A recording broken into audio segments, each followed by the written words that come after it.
Hello, I am Ed Lee.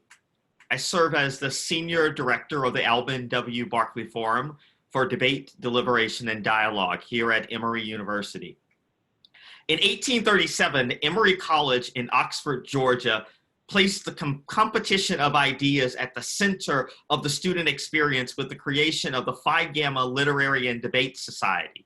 And while the formats of those events and the student body has evolved over 180 years of debate at Emory, the Barkley Forum continues to work to preserve Emory's definitive and robust commitment to the deliberative exchange of ideas. At the heart of our effort really is a commitment to fostering a culture that encourages research-driven argumentation, the expression of dissent, and an empathetic listening to countervailing perspectives. At the heart of the Barkley Forum is a culture of questioning and debate. And while the seeds of that culture were planted in 1837, they are continuously watered by an immensely talented collection of debaters who eventually comprise the alums of the Barkley Forum. We affectionately and rightfully call them the Foundation, because they are the foundation of all of our current and future success. We are thankful to have several current and future BF alums who are joining us today to do what debaters do. We will analyze and interrogate arguments. I want to thank Jesse Arnidis and Emory's Advancement and Alumni Engagement for partnering with the Barkley Forum to bring together this amazing collection of people to talk about last night's debate. Before I introduce you to the people participating in our conversation, we have a little housekeeping that we'd like to take care of. One, both the chat and the question and answering section has been disabled for this session. Two, please feel free to email any post-event questions to the AAE email address that will be sent to you after this event. And third, I want to remind everyone that the session is being recorded. Now to today's participants.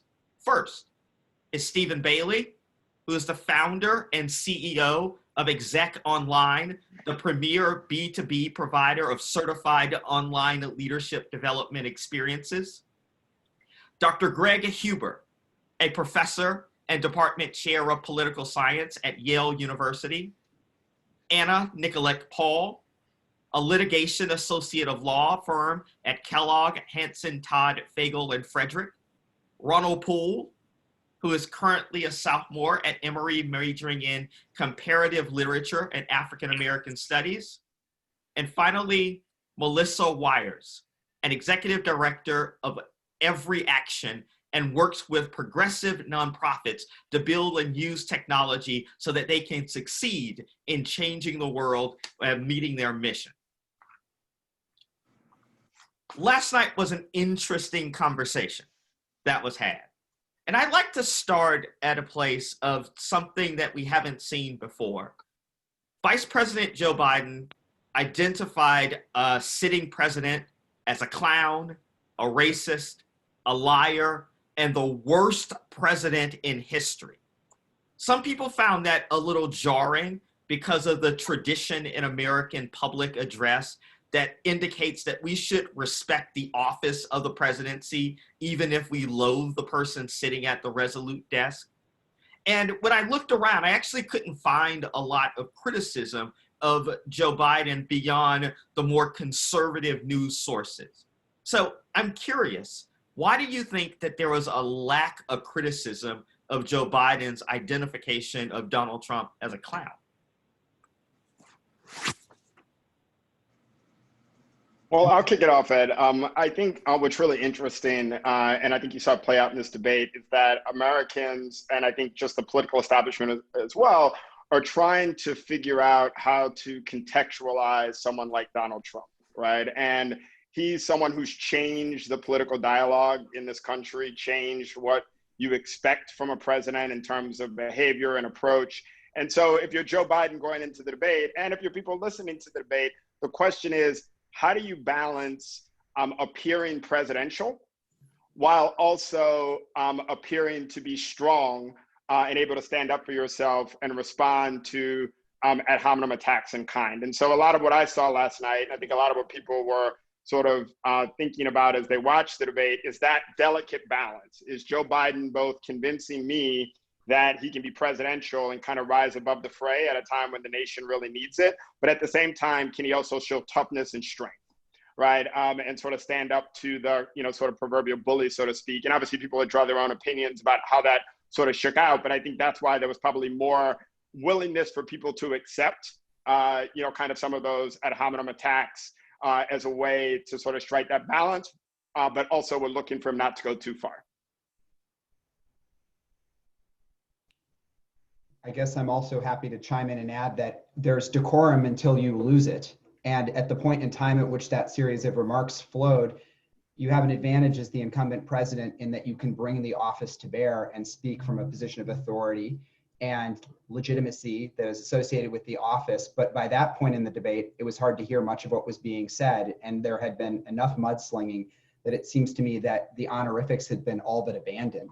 And I think it would have been very different had President Trump spoken in a way that you see in a formal presidential speech rather than at the moment at which that comment was made.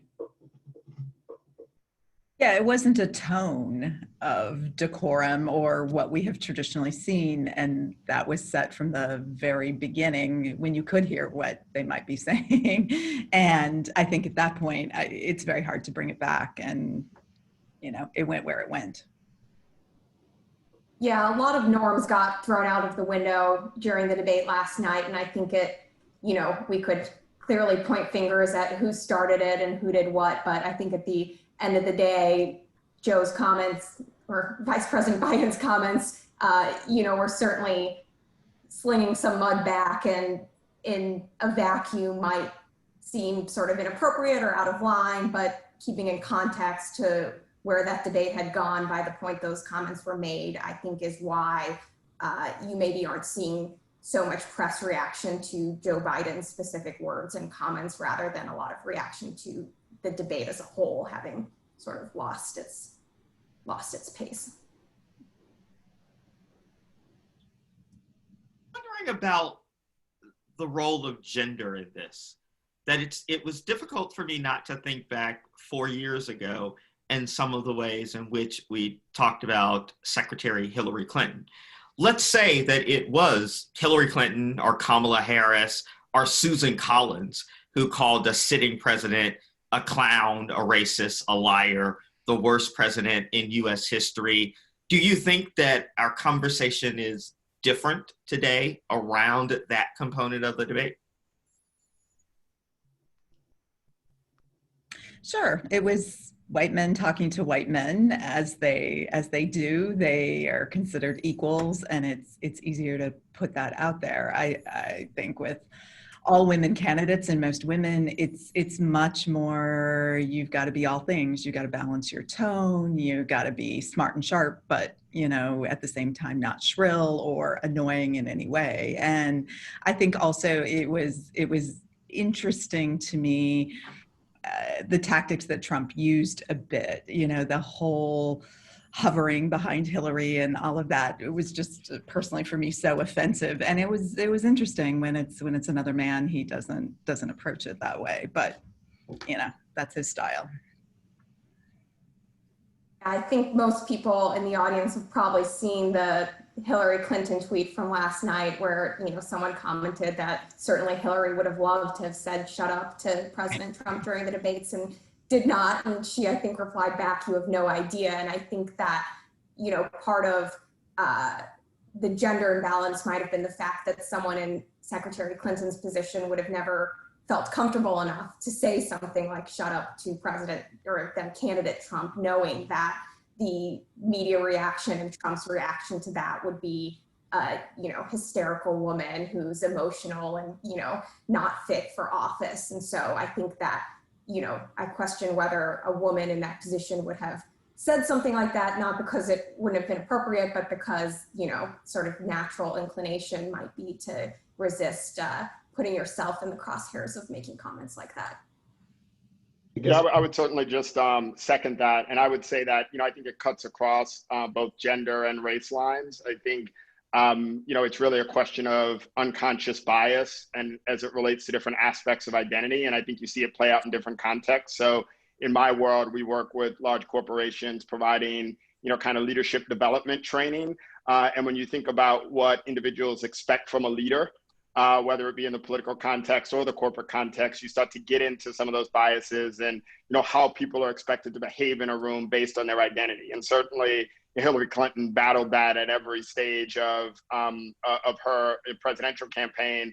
I think you see individuals that have a different identity from the norm for whatever role they're occupying. Often face those challenges day to day, whether it be as something as lofty as trying to be the first woman president, or just trying to run a piece of a business, right, where perhaps they're the first woman or the first African American in that role in their organization. Greg, you wanted to jump in. Oh, I was going to say that one of the things I haven't done that I think someone will no doubt do in the next little bit is go back and look at the relative importance and role of the moderator in really setting the tone for whether or not interrupting matters. And you see this in the classroom where it was stark to notice because a lot of the time President Trump was arguing with the moderator, with Chris Wallace, whereas I don't remember the same dynamic in the Clinton-Trump debates being present. And so it really made stark the idea that someone was being interrupted and was having to rely on another person to say, you're not following the rules. And at least from an audience perspective, it was described as, it was a violation of decorum to not listen to the person who was moderating the debate. And so I think that partially sets the stage for how we react to it, because the candidates didn't have to set the judgment, that the moderator was speaking out and telling people to stop. Ronald, I'm curious at sort of your thoughts and some of these questions about decorum. And from your perspective, how important is this conversation today of thinking about decorum and rules that regulate how we speak and what was occurring last night? So, right, I do think that there are certain imperceptible and intangible webs of conversation that, overdetermine how different groups of people should communicate with each other. And it was previously mentioned that, these are white men contending with white men. So that conversation can look a lot different than a white man contending with a white woman. And I definitely think, as to the latter part of your question, like how that relates to, can you reiterate the last part of your question? I'm sorry. And I'm just wondering that there are lots of other things that we could be talking about today, and that spending time talking about decorum and respectability and tradition and the way in which we think about presidential debates, it is that the place in which these conversations should be going, or are there other ways? Right. I think this is the status of politics, that the conversation has shifted from like content to form, and that President Trump has completely inverted tradition, inverted decorum, such that, these are the only conversations that we can have before we get to those conversations about content, that we have to discuss decorum and the violation of decorum before we can address, Black Death, before we can address COVID-19, before we can address, everything else. I want to shift. Go ahead, jump in, Anna. I was going to say that Ronald raises a great point that, talking about, how the debate transpired and not the substance of the debate, I almost think was Trump's strategy going into the debate. That, for him, the mudslinging and the, all the one-liners and that panders to his audience. That's how he's used to speaking and getting attention. Those are sort of the sound bites he's looking for in the debate. And the less I think he could talk about substance, the better off and the more comfortable he feels. And so, you know, I almost do wonder if spending all this time talking not about the substance and instead talking about sort of the way, the personality aspect of the debate and sort of the form, as Arnold said, is kind of pandering to the ultimate objective Trump had going into the debate.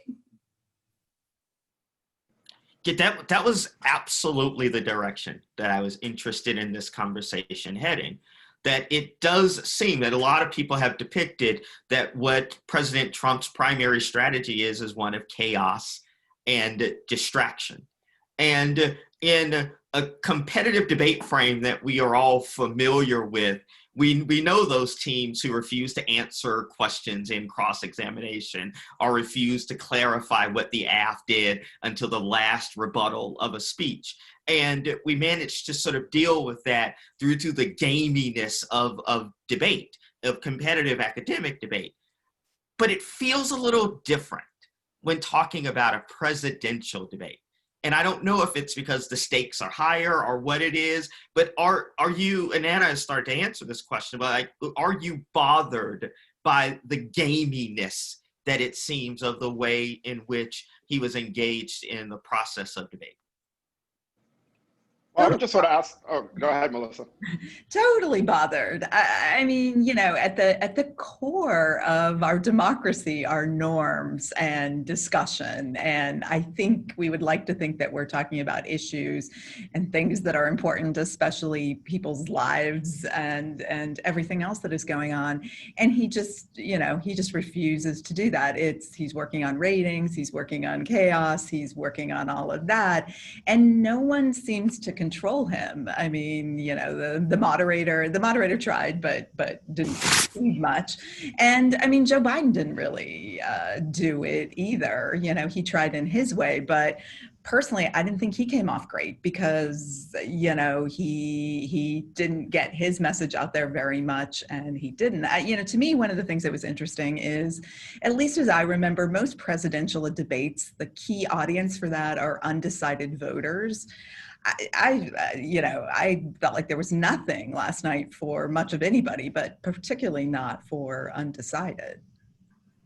Well, you know, I was just going to add, I totally agree with that. And I would say that from my perspective, I think it's a microcosm of a broader challenge we face in our democracy, which is that so much of our dialogue, as sort of Ronald pointed to earlier, is moving away from discussions of substance and toward discussions of form. And in many ways, politics has now become a form of entertainment, and as opposed to a serious forum for really thinking about the challenges that are facing our you know, sort of broader society or specific communities. And so much of debate is about context. And so I think you saw two candidates that recognized that world and took two very different approaches to how they decided to handle the context in which they were in. So for example, you see Trump obviously looking to sow chaos to, in his view, show strength and show dominance. You see Joe Biden making intentional performance decisions around speaking into the camera, speaking to the American people, it's us versus him. And that's his form of performance for the context that we're in. But both of those decisions or sort of strategies have one thing in common, which is that they both are reactions to the broader context of a world that shifted from substance to form. I guess to add to this point, which is one of the things that's strange about this format, is that it's unlike a structured policy debate. There's no defined criterion. And so the participant's job is to set that up.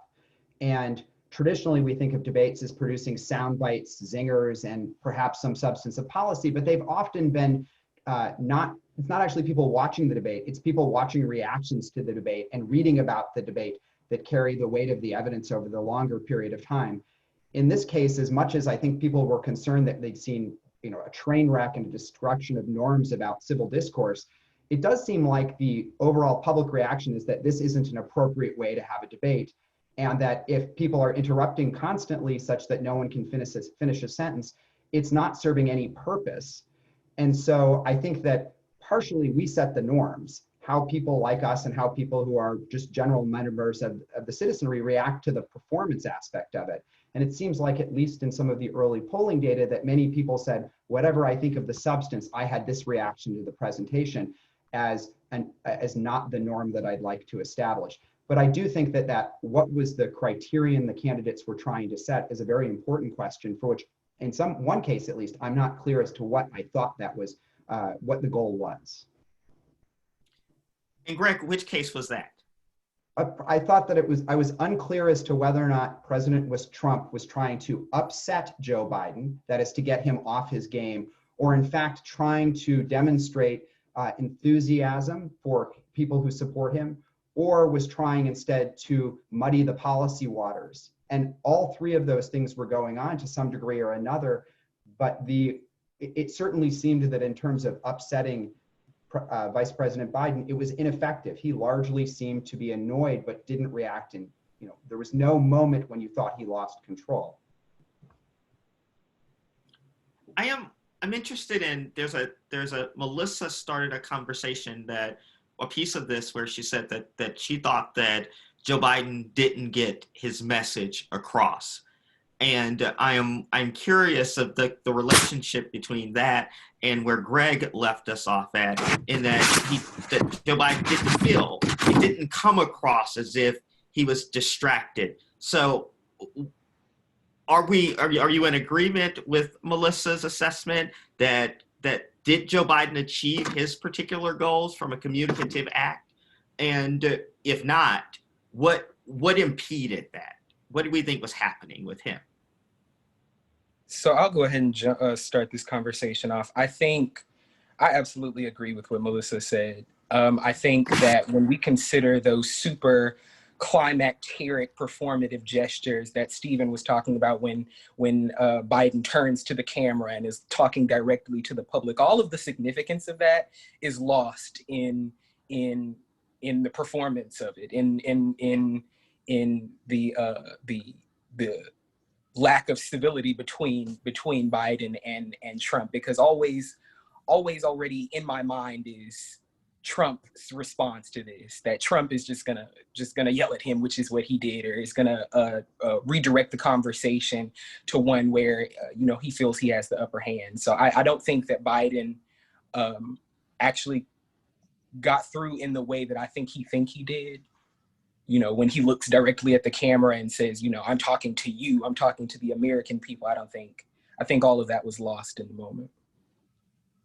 So I'm going to push back a little bit there, because I do think that in the larger scheme, a lot of it was lost, but I do think that the couple moments where Vice President Biden was able to speak directly to the audience and get, a couple more sentences in without being interrupted, like when he urged people to vote and when he was speaking about coronavirus, there were some moments there where he was speaking uninterrupted, trying to get to the substance that I think, in contrast to the rest of the debate, at least in my mind, stood out as, okay, this is more normal. This is sort of what we were looking for in a presidential debate. And these are showing a comparison to, Vice President Biden appearing presidential and, that he knew what he was doing there. And so while those maybe 2-3 minutes of clips where he was able to do that were largely diminished due to everything else that was happening in the debate, I do think the couple moments he was able to speak directly and speak to more substance, I found maybe more refreshing and effective because they were so rare. Yeah, and I would sort of say I fall somewhere in the middle. So, I think that, once again, all of these debates are being packaged for a news cycle. And so the question is, what's going to get pulled out of that debate and what's going to be the enduring message? And I think I certainly think Biden was suboptimal in terms of overall effectiveness. And certainly as a debater, there were moments where I'm saying, why doesn't he just say this? And why doesn't he approach it like that? That's part of what we do when we watch these debates. But I do think that to Anna's point, there were a couple of key moments that if you think about Trump versus Biden, where Biden was able to deliver a message that was packaged for the media cycle, his position on voting, when he was really looking at the American people, saying, can you really trust this guy to tell us anything about COVID that's true, right? Given his behavior in the past. That's packaged for the news cycle. And then on Trump's side, you sort of say, okay, what got packaged for the news cycle? I can't think of a single positive thing. The only thing that got packaged for the news cycle was chaos and a refusal to condemn white supremacists, right? And in many ways, right, that's all anyone's going to remember from that first debate. And so, you know, I think Trump's strategy certainly was successful to a point in terms of taking the level down for everyone and kind of sowing chaos. But Biden was able to manage through a suboptimal situation, in my view, and package some things that he wanted to package and prevent Trump from packaging anything positive and sort of force him into some errors as well. I guess the one area where I might disagree with what you were just saying, Stephen, is that when Trump really landed a zinger, which was an area where the public is probably closer to him than they are to Biden, was when he made the point that law enforcement organizations were overwhelmingly endorsing the president. I think that was the one substantive policy point that he managed to land. And I think this comes back to if the goal of the larger debate for the president is to focus on the issues where you're going to win, which it seems have to do with crime and violence and perhaps trade, and avoid the issues where you're going to lose, which are healthcare, COVID, and the economy. It was difficult to see how effectively jamming any transmission of information changed the conversation from what's in the newspaper each day, which is the economy, COVID, and other things. And so I thought the stakes were higher for the president to define what the debate was about. And unfortunately, we didn't get as much policy in, because it seems we have to, if you're the president, I think you somewhat have to change the conversation. Although maybe that's achieved with this interpersonal interaction, if you can get Biden to look old or infirm or angry, but that part at least didn't succeed last night. Yeah, and Greg, I would just sort of say I agree with you that was probably the most effective moment for Trump on law enforcement. I think it also played into the message you wanted to deliver. I would say, however, it gets us into potentially, and Ed, you sort of let us know whether you want to go in this direction, but this conversation of reinforcement, right? And we see this in debate as well. It's not enough to make a point once. If you really want to win a point, you want to sit on it and make it repeatedly and make sure it kind of gets through the noise, especially in such a chaotic situation. Biden clearly wanted to get through to the people that Trump lied about COVID and has been highly ineffective, that we live in a divisive society that we need to sort of bring together, and he hasn't been able to do that. And he has his trust in the American people who respect the results of this election no matter what, and Trump can't say the same thing. And he was able, I think, to sort of get that on the radar screen. I think Trump's mistake was he didn't press his advantage. So he had an advantage on law enforcement, and then, like many times, right, he just shifted to something else and didn't allow it to sink in and become a defining part of the debate. But I agree that I was cringing at the moment when Trump was sort of pressing that attack, because I thought it really could have put Biden in a lot of trouble if he had followed up on it. Yeah, I do think Biden, I don't think they were necessarily forced errors, but I think I've never found Biden to be effective as a one-liner sort of politician in any way, but I think at times he can be a very effective speaker, but I think he is more effective when he can tell a story and he can connect emotionally.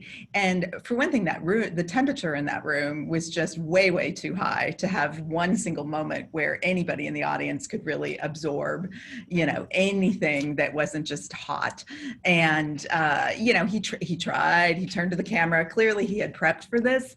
I just personally felt like he didn't get very far with it because, literally for more than half of that, you could hardly hear what anybody was saying because they were talking over each other. There was a point where I just thought, I want to turn this off. If I wasn't doing this today, I might have turned it off because, I can't get anything out of this, So one thing that came to my mind in watching the debate, that one of the unique characteristics was that there wasn't a live audience because of COVID. And I wonder how much more chaotic the debate would have been if, there had been audience noise and heckling happening in the background as well. So in one sense, I do think that this debate benefited from the circumstances, because I think that given the moderators an ability to control the debaters, certainly would have not been able to control a live audience in the background too, of college students or, you know, the type of folks that tend to show up in these arenas. So I think that was one good thing that might have come out of this debate. I'm wondering, what do you do that this is, one of the other thoughts that I've had throughout the day is that as a debate coach and as educators of us who have done this in a myriad of places and ways, we have times in which we are coaching and teaching, and that we thought that we have prepared the student, the candidate, to deal with a particular situation and environment, and it is clear that they have failed. And what recommendations would we have for Joe Biden in this situation where there's this onslaught of interruptions and distractions and obfuscation that's coming your way? And that I don't think that very many people will have to deal with that level in their lives, but a lot of us have to deal with something akin to those levels of distractions that's happening. So do you have some advice that you would give of how to deal with that from a communicative perspective? I guess I'm struck by the fact that you have to walk a very thin line between if the vice president had simply put up his hands and refused to speak and just let Trump speak over him, he would have looked weak and ineffective. And if he'd started yelling back, he would have looked aggressive and angry, and you would have felt that he was rising to the bait. And so there's this thin line of trying to protect your time without ever going over the top. And it seems that there the moderator is essential. And unfortunately, in most of these interpersonal settings, there's no moderator. If you've seen teenagers yell at each other, you know, the parents have to step in. But this is a setting where there was a moderator. And that's, I think, the essential reason for the presence of that person. But I actually thought that balance, it was off-putting, but it didn't lead one to think that he was either ineffective or he was getting angry. And those were, I think, the two danger points. Yeah, it's a great point, Greg. And I would just add that, you know, I was sort of to debate analogy, you know, sometimes you win debates pretty and sometimes you win debates ugly. And, you know, you can tell early on, you're like, I'm going to win this debate, but it's going to be ugly, right? And sometimes if you try to win too pretty in an ugly debate, you might lose, right? And so I think Biden was trying to walk this line. I think he probably realized, you know, as this debate sort of heated up, no one was going to look great in this debate. But could he do the things that, to Greg's point, walk the line between showing strength and, you know, sort of projecting confidence while at the same time not going over the top and staying on brand for him, right? And which is presidential, right? Which is the adult in the room in terms of how he's positioning himself and someone who's empathetic and cares about the people. And I think he did a pretty good job, but I think it's going to be nearly impossible to look great in that sort of situation when someone's intent on, you know, sort of creating a chaotic situation for their, you know, sort of as a tactic. I wonder, I totally agree with what you're saying. I mean, I think, you know, his strategy was to stay on brand and be presidential, and he did that about as well as you probably could in those circumstances. But I wonder if he had prepared to try to goad the president and, you know, get him off of his game, because, and maybe it's not doable. He you know, maybe you just can't go that low. And maybe it wouldn't have helped anyway. But I think so often everybody gives ground for Trump to be Trump. And it serves Trump well. And, you know, we've been doing this for a while now. Maybe we need to go at this in a different way. I don't know. It's a thought. Mm-hmm. I do think that, you know, as personalities coming into the debate, Biden and Trump naturally have different strengths. You know, Trump is a dominant force. He is present and he knows how to push people. And that is not, I think, Biden's strength as a public speaker. He's not, you know, you can't out Trump President Trump. And I think Biden knew that going in. And I think at times did a good job not playing on his field at times. And, you know, you pointed these out, he maybe veered a little too far there and calling the president a clown and things like that, that I think were a little stooping to Trump's level. But I do think that he did do a decent job walking the line between appearing strong in the face of bullying, but also knowing that he could not bully back in the same way, because that's not, his demeanor, and it's certainly not something he's good at. And I also certainly don't think it's the message that he would want to project in this environment. And so I think my advice to Biden would be that, he needs to recognize what his strengths are and stick to them. And the one-liners and the zingers and the attacks are not that. His strength is connecting with the audience and focusing on policy and substance and getting those points across. And so, to the extent he can appear strong and not get frazzled by President Trump's antics while doing that, I think is the best position that he can be in. Speaking of substance, Anna, I think just a substantive piece of advice for Biden, as we kind of think about the upcoming debates, is to put it in debate parlance, I don't think he's using the status quo to his advantage, right? So, Trump is bringing out a line that worked for him well when he was not an incumbent, which is to say, you've been in Washington for decades, right? And what have you accomplished? And I'm the new guy, and I'm going to come in and I'm going to do X, Y, Z. And because you're coming in new, you can sort of paint this rosy picture of what you're going to be able to do and how quickly you'll be able to do it. There were so many times when Biden was being put on the defensive for things he had not done, or, even Chris Wallace's question around, have you called the mayor of Portland?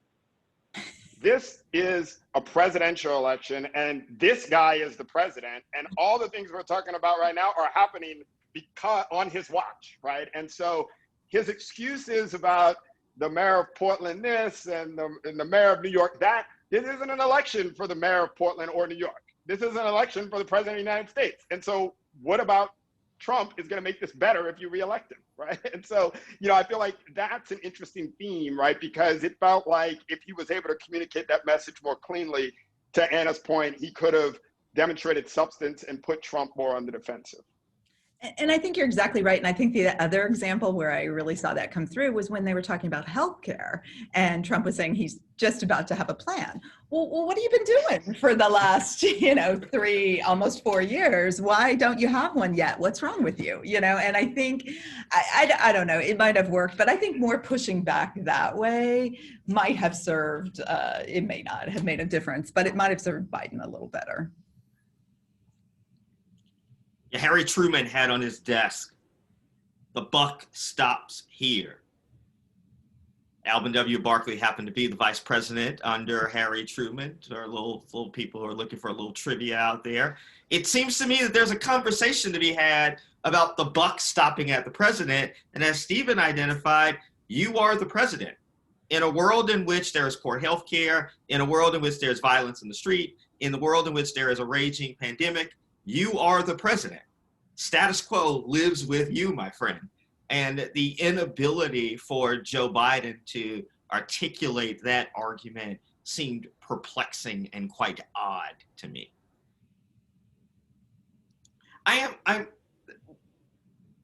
Greg and Stephen were having a conversation earlier about reinforcement and the value of saying things multiple times. And they talked about law enforcement as one of the things that President Trump should have been reinforcing that's there. I actually thought that his line of "I've been here for 47 weeks, you've been here 47 years" was a little catchy and memorable, and was something that he probably should have tried to say multiple times, particularly considering Joe Biden's inability to say "you are the status quo, sir." What are some things that you think Vice President Biden should have been trying to reinforce throughout these 90 minutes? I have to admit my memory of the policy components of the debate are somewhat minimized, but I remember there are 2,200,000, like the deaths number, COVID is on your watch, which goes somewhat to speaking to this question of you own it. But I think partially one way in which President Trump was somewhat effective is in blaming failures in the status quo on liberal Democrats. And so I don't think that's an accident, that pivot to urban unrest, pivot to the failures of the tax code, pivot to these problems as things that he inherited. China was something he inherited and has tried to fix. So I think he's in fact asking voters to be a little bit more sophisticated and say, yes, there's bad things, but they're not my fault. But where Biden kept coming back was healthcare, the economy, and COVID. And those are his winning points. I didn't think that perhaps he can't talk about all of them because they get lost, or perhaps it was just the particular debate because there wasn't much to be said or much that was heard. That means we don't remember those things. But I felt COVID was talked a relatively large amount of the time. I thought Biden could have done more. He tried a bit, but I thought he could have done more on the people who fixed the economy last time were me and President Obama. And, he brought up Detroit with the car industry, but I think Trump was yelling in the background at the time. And I think in terms of reinforcing that, it could have been a lot more, we're going to need somebody to fix this economy post-COVID. This guy has no credentials for that. I actually do, Yeah, I think, go ahead, Anna. I was going to say the economy is a tough one for Biden because I do think pre-COVID, a lot of Americans credited Trump with the status of their 401ks and, think that Trump brought about, an amazing economic resurgence prior to COVID. And I think might still have faith in his ability to do that post-COVID if, all the excuses that have been pointed to can just get brushed away and resolved. And so I think that a lot of the voters, and especially Trump's base, credit him more with a strong economy pre-COVID, set aside what the Obama-Biden administration did to rebound the economy from the Great Recession, that the short-term memory of, what Trump did prior to COVID, I think is a tough narrative to overcome. And I do think Trump got a couple talking points in there about, if not COVID, we were doing great with the economy, better than ever. That's not on Biden. And, to the extent that you want to set aside that COVID happened, that is a good talking point for him. And I think one that he did do a decent job rebutting Vice President Biden on. Yeah, I think, it's a great point. And I think it comes back to, Ed, to your question of like, if you were going to reinforce something, if I'm Biden, I'm just saying, do you want 4 more years of this? And it's not just COVID. It's massive racial strife in this country. It's the, kind of our international standing, obviously COVID as well. And I think there's an opportunity to say, Joe Biden, right, sort of putting himself at the center of the Obama administration, we inherited existential national crisis and we turned it around. And we didn't just create economic opportunity.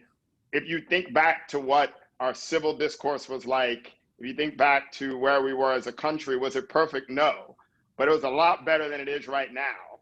And as much as Trump tries to blame liberals, right, in Portland or other cities and all that, like at the end of the day, he's the president.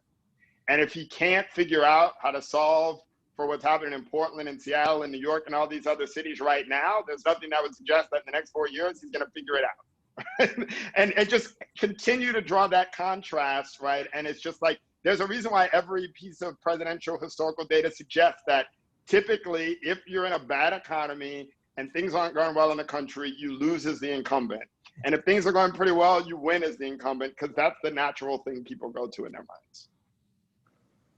And I think in addition to reinforcing those moments where Biden is attacking Trump on the status quo, on Trump being the status quo, I think Biden missed an opportunity to couch that in the context of a future, in the context of some definitive policy positions that he has, that he's going to resolve. I'm going to resolve this. So he says, you can't fix the economy until you fix COVID, and Trump is COVID-19, so I'm going to do this.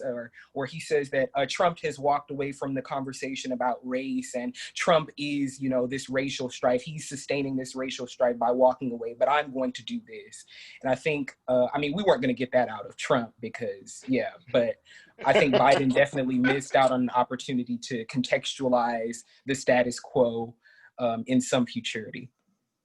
There have been a lot of people who have criticized this campaign as being primarily an anti-Trump campaign. And I think that you're right, Ronald, that there's no vision of the future, that there's no vision of what you are going to do to make things better, that we can just expect for it to stay stable and where it's at now, and you're not going to make it worse. And that's not really a ringing endorsement considering where we are right now. Right. I mean, what we could take away from the debate was that, you know, like you just said, Biden wasn't going to make the status quo worse. That's what I think. Yeah. There was an article in Politico that described the debate as an epic moment of national shame.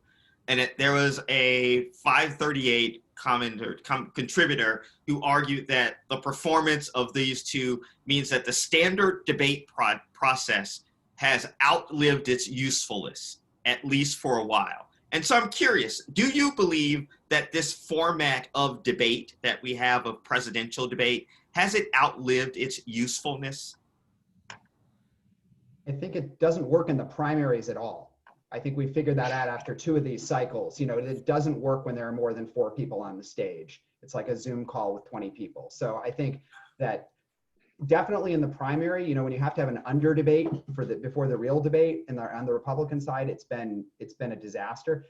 I would come back to the question of what is the norm that is going to be set based on this debate?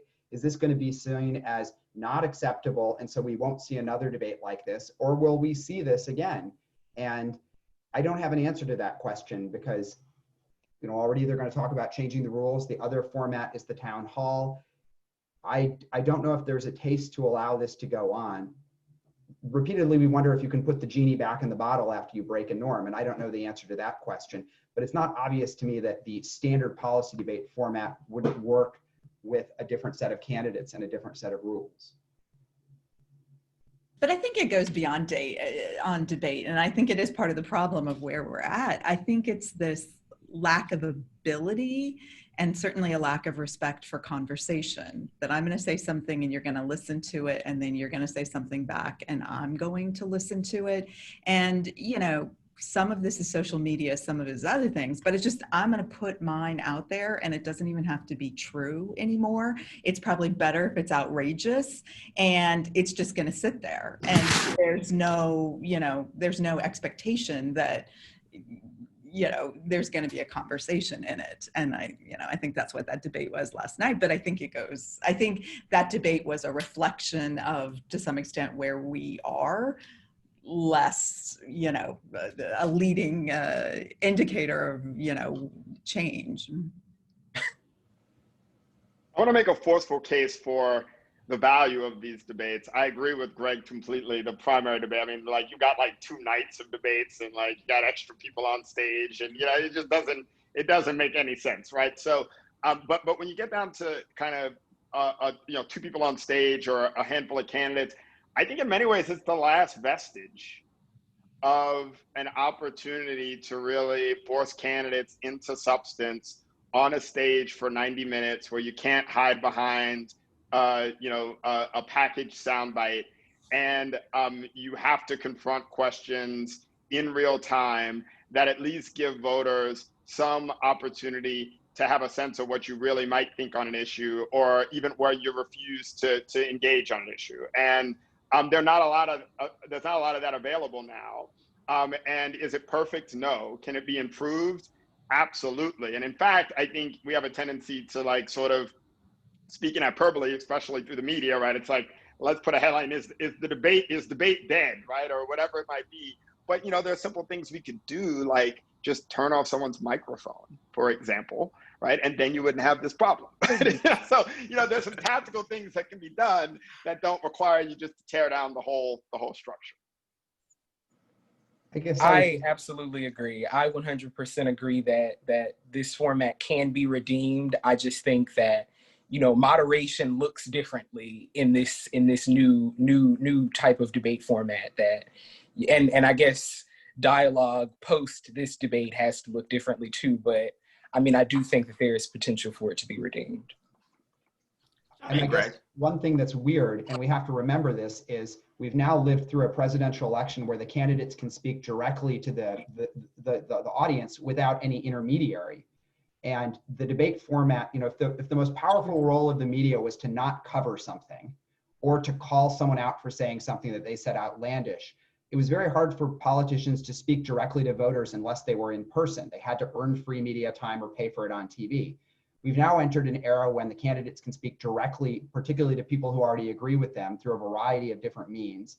And so this is, I think, really takes on a very special role. It's the only way in which there is some way to hold the candidates to account, not to the moderator, clearly. I mean, a little bit, but these town hall forums in which ordinary people are going to stand up and ask a question, and there's no way to like not hold a press conference, or if you duck the question, you can imagine it's going to be a powerful soundbite. So I do think that this is it remains important in a way because the media landscape has changed so much. All of you were amazing debaters and are amazing debaters, and that has translated into you becoming powerful advocates, really important teachers who are guiding the future of where others are heading in their lives, amazing litigators, business owners. And I'm curious, what would you suggest from a communicative perspective for people who are in the audience that would allow for them to become better speakers, better debaters, people who are making more compelling arguments in defense of their craft? What's one piece of advice that you would offer?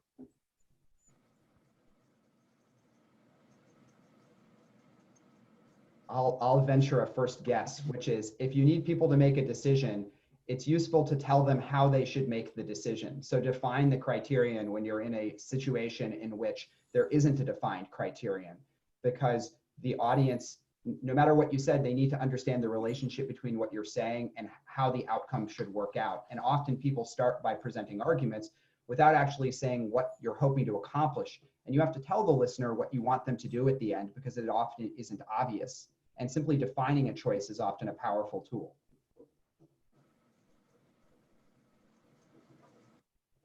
I think also it's a matter of be aware what the role emotion plays in making decisions amongst people, and make sure that that's an important part of any argument that you are making, hopefully along with facts, but facts alone don't typically change people's minds. It's emotions that persuade people to do things. I think that my advice, which echoes Gregory's a little bit, is to figure out what the goal is of your conversation and then backtrack from there to how you intend to communicate it. Because going in with a plan and knowing where you want to end up is key to ending up in the right spot. So figuring out the end goal before figuring out your messaging, I think, is important. Yeah, and I would just add, and this is something actually that I think Trump does fairly well, is he, in some ways, whether it's intuitively or otherwise, understands brain science and understands how you persuade people and how you transition statements that you make from short-term memory into long-term memory, and ultimately, kind of get it to stick. And it's things like repetition, right? There's a reason why the man repeats himself constantly. Like he'll literally start a sentence with something and end the sentence with something. This is the greatest presidency in history, right? Because we've done da da da da da da. It's the greatest presidency in history, right? And it's just constantly reinforced. And there's lots of evidence to suggest that in the competition for persuasion, reinforced and repeated ideas win out over correct ideas in human brain psychology almost every time, right? Another example of that is imagery. If you can combine a statement with an image, it's much more indelible than if you just have, sort of verbal, kind of a verbal statement. And so those sorts of things, when you kind of get to the highest levels of persuasion and communication, an understanding of brain science combined with really strong argumentation creates the opportunity to take your persuasion to the next level. I would say engage in good faith. And specific to Trump and Biden, I would say remember the constituency. Like above anything else, the conversation is about the American people, and always centering them and focusing them in the conversation is, I think, of the highest importance. One of the ways when I'm asked what I do as a job is that I tell people I'm the keeper of the wall. And they asked, well, what do you mean? What wall? What are you talking about? And that analogy has sort of changed up in this day and age where others talk about walls in different ways. But the wall that I'm talking about is in the bottom of the Alumni Memorial University Center, where we're fortunate enough to have a sea of portraits of people who have been members of the Barkley Forum. And I get to walk by pictures of Anna, Melissa, Greg, Stephen, and eventually I'm going to walk by a picture of Ronald. And I say that I'm the keeper of the wall because I'm the keeper of the tradition of the Barkley Forum. And that tradition is one that encourages people to debate, to question, to find a space to come together and have conversations like we've had today. And I am deeply honored and appreciative of the ability to have this conversation that we've had together. So Stephen, Anna, Greg, Ronald, Melissa, thank you for being here. Thank you for being the foundation. Thank you for being future members of the foundation. Jesse Arneidas, this would not have been able to be put on without you. The Barkley Forum is deeply appreciative of the support that you give us every day that you spend your time at Emory University, and it is amazing to have a champion like you behind us. Thank you to the Emory's advancement and alumni engagement. Being able to put on this event would not have been possible without your technological support, without your innovation, your thoughts, your drives, that being able to do this at a time in which we are all in separate places, but being able to come together and have this conversation has everything to do with the amazing work that you put on in supporting the alumni of Emory University. The last thing that I will say is that we have 3 more of these that we will put on. For each of the debates, will gather together a different collection of alums to have conversations about that debate. And I am the lucky one because I get to participate in all of those. But I hope that you, in your own private spaces, will spend a little time thanking our participants this evening, the Barkley Forum's Foundation. Thank you very much for being here. I appreciate the knowledge and wisdom and all the support that you continue to give the BF. I hope you all have a great evening. Thank you. Goodbye. Thank you, Ed. Oh, nice to meet Thank you. you.